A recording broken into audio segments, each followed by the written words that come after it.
O teólogo ele se acha tão forte por causa do seu conhecimento que ele se acha no dever de pautar a igreja.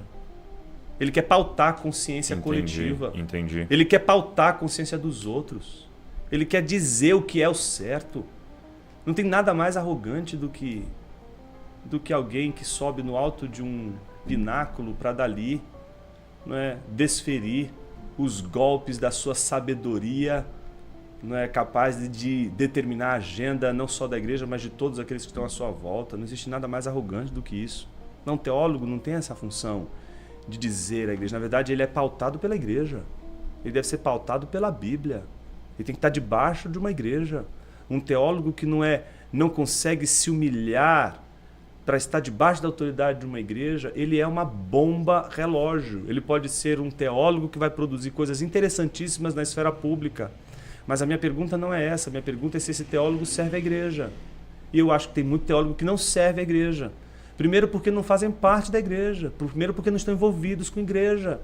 Eles gostam de se envolver com diversas outras áreas, mas quando se fala de envolver com a igreja, eles querem que as igrejas, por exemplo, contribuam para as várias ações sociais, por exemplo, no mundo, mas não querem se envolver com a igreja. Sim. Por que não se envolver com os dois? Por que não se envolver com a igreja?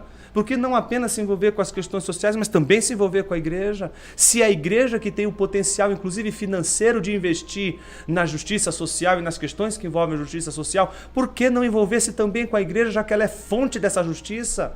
Já que ela também é anunciadora e proclamadora dessa paz, desse shalom de Deus, não só dentro da comunidade dos domésticos da fé, mas para fora.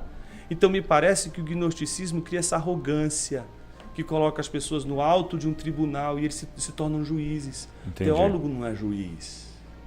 O teólogo, quando ocupa o lugar do juiz, ele ocupou o pior lugar. Ele não é juiz. O teólogo ele tem uma função maravilhosa, que é pegar um texto que diz algo sobre Deus e fazer com que uma pessoa entenda. Então, quando o Sproul diz que somos todos teólogos, ele tem razão. Porque ele está querendo dizer o seguinte: no momento em que uma pessoa X me pergunta sobre a razão da minha esperança e eu consigo explicar e ela entende, eu fiz teologia e fiz uma boa teologia. Quando eu falei do gnosticismo aqui, eu não estava falando daquela senhorinha que vai na igreja, nem do rapazinho que não entende de teologia, não quer se envolver com teologia. Eu estava me referindo aos teólogos. O gnosticismo não é um pecado dos membros da igreja, é o pecado da classe teológica, da classe pensante da igreja. Eles são os gnósticos. Entendi. O gnosticismo está entre os entendidos de teologia, aqueles que acham que porque se tornaram teólogos não são pecadores. Não, acham que o conhecimento intelectual que eles têm é redentor. Olha que idolatria terrível.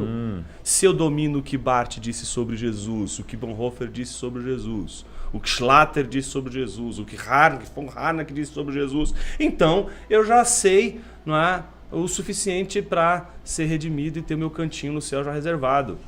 Então o sujeito não entende que ele transformou a teologia num ídolo redentor, inclusive, que redime e que justifica o seu cristianismo. Isso é tão destrutivo, tão demoníaco, que faz o teólogo se divorciar da igreja. Ele não precisa mais da igreja confirmar o seu testemunho. Por quê? O que confirma agora o testemunho público dele? A teologia, o conhecimento.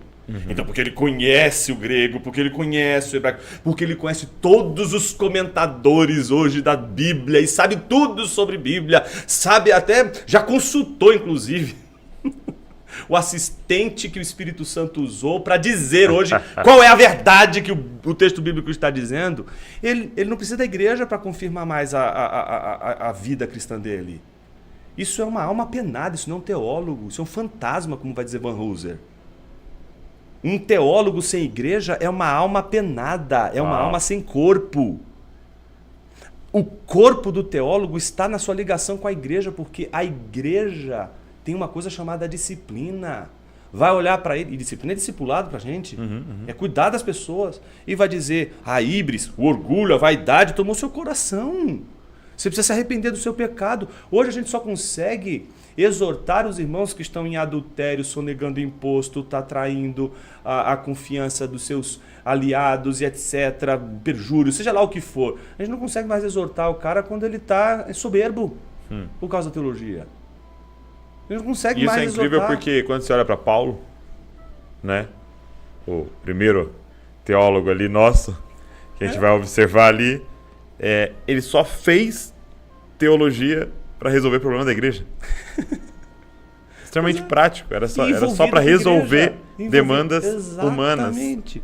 E aí esse teólogo desencarnado que vive numa torre de marfim, achando que no Twitter ele vai expor o grande conhecimento universal para a humanidade reconhecer o tamanho da sua inteligência.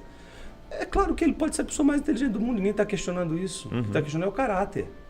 O que está em jogo dos teólogos gnósticos que atuam na nossa igreja, e tem gnóstico teólogo de tudo quanto é tipo, reformado, reformado, arminiano, liberal, conservador, tem de tudo que você puder imaginar. Tem de tudo que você puder imaginar. O ponto não é a corrente que ele está se prendendo, a hermenêutica que ele escolheu. O que está em jogo aqui é o fato de que ele já não precisa de mais ninguém para avalizar sua salvação. Ele não precisa nem sequer da igreja. Por isso que eu entendo, na verdade, Douglas, o Inteligência Humilhada ele foi um livro terminado antes da hora. Ah, é? Ele tinha 3 partes. Na verdade tem, as outras 2 partes virão aí ao longo dos anos. Olha aí, galera. Então, o Inteligência Humilhada ele estava fundamentado em 3 pilares, né?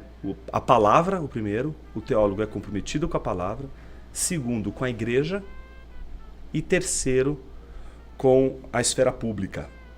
Então, o teólogo, ele em primeiro lugar tem um compromisso com as escrituras e com o poder que essa escritura exerce na sua mente. Ele se humilha para pensar de acordo com a canonicidade da palavra de Deus. Não é? Ele se humilha diante da igreja porque reconhece que não pode falar de fora, mas de dentro dela. Ele tem que participar e tem que se envolver com a igreja. Ele não pode ser alguém que não está submisso a uma igreja local.